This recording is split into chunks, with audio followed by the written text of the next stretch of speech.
नवंदर हमारे सोता दरबार शायद जी रिपोर्ट नवंदरो जग चौक माला जे रहवासी मोहम्मद इस्माइल शेख पंहिंजी घरवारी समेत पंहिंजे ई वॾे भाउ मोहम्मद यकूब पुट मोहम्मद उस्मान शेख ख़िलाफ़ दाहींदे मीडिया अॻे चयो त असां टोटल 4 भाउर आहियूं, जंहिंमें वॾो भाउ मोहम्मद याकूब आहे। वाल साहब जी मरण खां पोइ सॼी मिल्कियत पंहिंजे कब्ज़े हेठि आणे छॾी आहे, जंहिंमें 7 एकड़ ज़मीन, 4 दुकान, 3 जायूं, 1 प्लाट शामिल आहे। जॾहिं त आउं पंहिंजे बचड़नि समेत बिरादरी जे चङनि मुड़सनि वटि बि दाहीं थी चुको आहियां, पर किथां बि उमेद नज़र नथी अचे।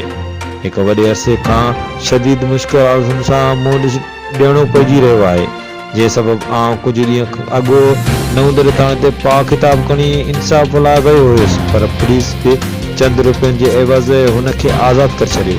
हुननि वधीक ॿुधायो त हींअर बि थाणे ते वियो हुयुसि, पर SHO DSP नवंदरो मिली न सघिया। आउं SSP लाड़काणो DSP नवंदर खां अपील थो कयां त जल्द खां जल्द मूं मिस्किन सां इंसाफ़ कयो वञे, जीअं त मुंहिंजी ऐं मुंहिंजे बचड़नि जी ज़िंदगी सुकून सां गुज़री सघे। ॾिसंदा रहो मुंहिंजी सुहिणी चैनल लाड़काणो।